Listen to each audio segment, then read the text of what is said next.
Oke, selamat sore Kum. Selamat sore. Bu DJ, Bapak Jendri dan juga Pak Kutom.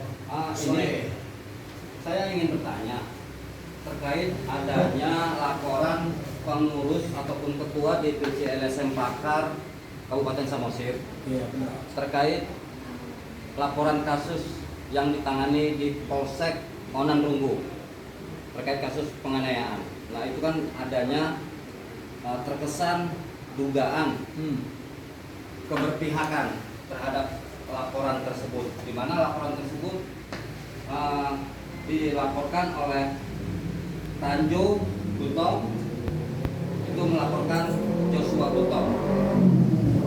Itu gimana nih tanggapannya? Oke, terima kasih. Dari koran mana nih? Saya dari Sumut 24. Saya dari Indofakta. Oke, Indofakta Sumut 24. Terima kasih. Ya. Persoalan ini sebenarnya sangat membuat hati saya sedikit ternyuh.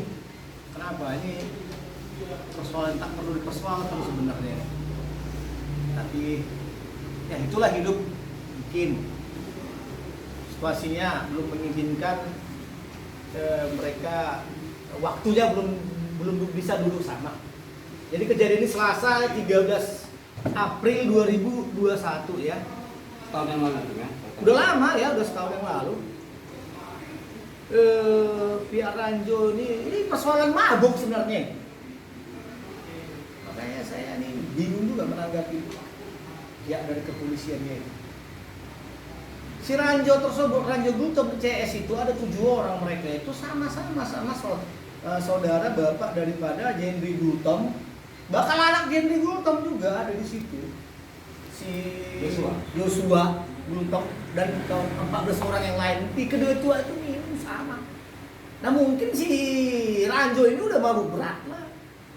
Nah di situ dia ada mengeluarkan kata-kata yang menyinggung perasaan. Padahal mereka ini satu punggungan, satu opung. Kalau istilah orang bahasa Indonesia itu rimpun, serimpun. Nah berhubung mabuk ya macam lah keluar rumah. Nah menanggapi hal ini, sebagai ketua ada beberapa orang yang situ yang dituakan dan termasuk Jendri Gultom sebagai ketua dari Oparan Opu Gultom di desa apa tadi? Pardomuan. Desa Pardomuan, Kecamatan Nonarunggu, Kabupaten Samosir menghimbau kepada saudara si Ranjo. Si Ranjo untuk pulang karena udah mabuk. Dan menimbang juga ini situasinya sudah tidak mengenakan, dari pihak daripada si Bapak Jendri Gultom mengalah. Dia berpikir ini nggak perlu ditangkap, namanya udah mabuk. Dia pulang sama anak-anaknya dan yang lain-lain. Pulang ke rumahnya, dekat di situ juga rumahnya.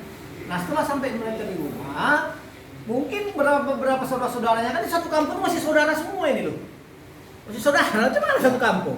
Nah, jadi yang pulang tadi semua ini Bapak Jendri Gultom pulang dan anaknya pulang dan yang lain-lain pun ikut pulang. Nah pulang kan sebagian itu singgah ke rumah daripada Bapak Jendri Gultom. Nah artinya menyabarkan gue lah, ada mabuk, ngapain kita ini? Iya katanya. Jadi pada saat waktu Bapak Jendri dan anaknya pulang, si Ranjo ini masih di situ. Masih dikit dia ditinggalkan. Di warung tersebut. Ada begini dari Bapak Jendri Gultom, dari pengakuan dan pengaduan kepada kita, beliau mengatakan bahwa saya lebih bagus mengalah. Karena yang memang oknum tadi siapa si Ranjo ini kan sudah mabuk, nah, dia pulang. Nah sampai di rumah ternyata kawan-kawannya tadi kan datang membahas hal tadi. Sabarlah ketua, karena beliau ketuanya Jendri Gultom. Poparan Opu Sumorong Ya. Desa Onanrung Pardomuan, Kecamatan Onanrunggu, Kabupaten Samosir. Jadi waktu ngomong-ngomong, mereka ya udah menyabar-nyabarkan inilah, makanya mabuk pula kan. Nah ternyata tiba-tiba sekonyong-konyong si Ranjo Gultom karena sudah mabuk datang lagi mendatangi rumah si Ranjo Gultom. Pak Jendri. Iya, mendatangi rumah Pak Jendri Gultom.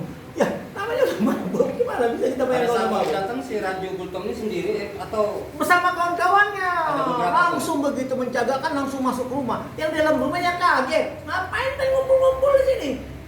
Nah, kayaknya dia ngatur negara ini, masa orang di rumah orang ngumpul-ngumpul dia larang. Di rumah Itu sendiri, ya? kaget nih Bapak Jendrik Gultom, anaknya si Joshua sama semua saudara-saudara yang ada di situ. Nah, entah kenapa kurang puas, mungkin karena udah mabuk berat lah ya. Langsung si Ranjo ini membuat gerakan macam memukul, ditangkis oleh anak si Joshua. Ya, anak Pak Jendri. Anak Pak Jendri, Joshua. Nah, ditangkis. Nah, kurang puas jalan si Ranjo namanya udah mabuk. Oh, dia babi buta ya berantem. Berantem, sama-sama berantem. Jadi Dan saksi dan sama-sama berantem, kenyataan sama-sama berantem, sama-sama memukul. Dan sama-sama korban. ada luka. Ada luka, dua belah pihak kita akui ada luka. Itu pengakuan dari saksi-saksi dari yang apa? Dari pihak Pak Jendri Gultom ini mengakui sama-sama mukul kok saksi. Nggak ada mereka membenarkan diri kami tidak ada mukul, tidak ada. Nah setelah itu karena udah mungkin capek gimana, pulanglah saudara Ranjo Gultom dan kawan-kawannya. Setelah pulang, puaslah hati daripada Bapak Jendri Gultom. Dan mereka mengurus yang luka lah, anaknya ada lebam-lebam lah. Joshua kan. Nah mungkin dipijitin lah, ditusuk lah, macam lah di kampung ini. Belum sempat dibawa ke dokter, namanya udah jam 1 malam, udah subuh kejadiannya.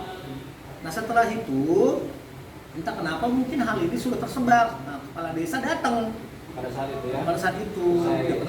Kenapa ini bisa terjadi? Nah, Jendri Gultom biasalah mabuk.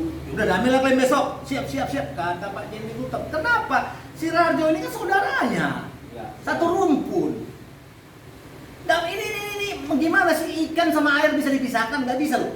Jangan coba-coba ini ada manas-manasi menjadi gawat. Saya lawan. Nggak boleh. Nah setelah itu kepala desa pulang. Nah setelah pulang istirahatlah pulang udah sampai subuh. Ya. Terus subuh begitu depannya ada polisi. Ada masyarakat bilang semua ada polisi datang. Polisi dari polsek tadi. Dari polsek katanya. Polsek Manandung ya. Pokoknya polisi lah kali bilang polsek. Tapi besoknya ketahuan bahwa saya bayar polsek. Polsek Manandung. Nah, Arya aja Kapolseknya. Saya kenal. Pada saat itu. Nah, selanjutnya ternyata pagi-pagi mereka dari pihak Ranjo mengadu laporan ke polsek, melaporkan Bapak Jendri Gultom dan Joshua. Anaknya. Dan kelompok daripada Bapak Jendri Gultom lah, diadukanlah semua Atas atas kasus penganiayaan, laporan penganiayaan dan ada visum. Ya. Nah, setelah itu ketahuannya pagi tuh. Ya. Nah, selanjutnya ya siang itu juga selanjutnya Joshua juga namanya sudah ada juga terluka, mengadu juga dong. Berarti sama-sama melapor. Melapor, dan saksi ada di kampung, satu kampung loh saksinya, dia memang ada dipukul. Ya. Artinya Ini sama-sama luka, sama-sama berantem, namanya berantem lah macam liring tinju, rame, gua bingung lah. Nah artinya kan setelah sama-sama membuat laporan itu kan artinya split. Betul. Split kan berarti Betul. sama laporan itu ditangani sama pihak Ya. kepolisian Ya. seharusnya secara Ya. persuasif lah ataupun Ya. berdamai Hmm. gitu. Nah tapi nyatanya di situ yang saya Kamu dengar? ya. Yang kamu dengar apa? Coba. Artinya di situ ada dugaan ini keberpihakan terhadap salah satu pelapor Nah, terhadap kasus ini sehingga satu pihak merasa dirugikan. oke. Jadi Itu begini. bagaimana tanggapan itu? Begini, sebenarnya ini persoalan sederhana, tetapi adanya mungkin dugaan saya ini mau manas-manas ini. Ini persoalan sederhana ini. Itu saya bilang ini saudara atau opung. Nah, gimana bisa pula yang didatangi itu adalah keluarga Jendri Gultom.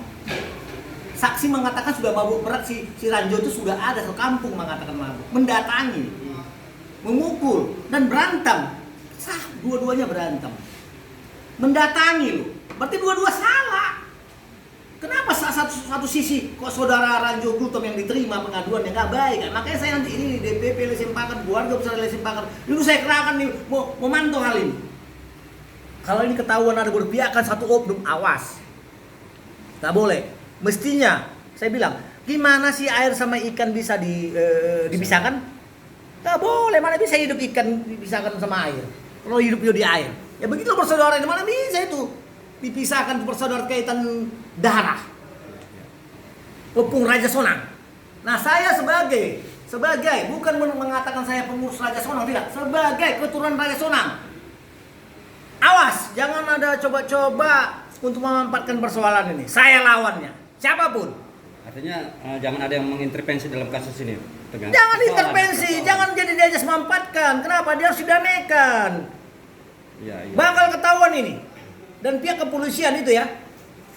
Saya minta jangan berpihak nih, awas. Nah ini kan begitu. Jangan lagi kembali lagi pihak kepolisian ini menjadi dilakukan oknum pengajas mampatan, menjadi kecitraan polisi ini jadi rusak. Sudah banyak permasalahan polisi. Saya ingatkan, persoalan ini harus diurus benar. Awas kalau enggak. Ingat, DPP LSM Pakar akan turun tangan selalu memantau ini. Jangan ada mengajas mampatkan. Ya. Jadi saya harapkan ini harus berdamai. Dan saya harapkan dari video ini, saya mengharapkan kepada si apa tadi? Ranjo, sadar, jangan bawa emosi saudaraku. Kedanku, saya Atan Gantar Gultom mengingatkan kepada Anda, berdamailah. Jangan mau dibodoh-bodohi orang, memanas-manasi.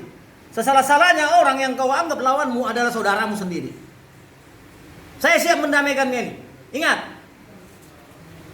Nah, keberpihakan tadi kepada yang sepihak yang di SP3 kan pengaduan daripada si Joshua ini, saya lihat cukup unsur sebenarnya, saksi sudah ada ya. Masyarakat dan saksi di rumah itu dan memang berantam. Kenapa ini di SP3 kan? Awas. Saya minta kepada pihak kepolisian harus betul-betul menjadi teladan dong. Ya, Karena saya dengar juga ada satu ikut campur seseorang di sini. Nanti akan saya selidiki. Ada lagi kira-kira? Oke, mungkin itu aja cukup.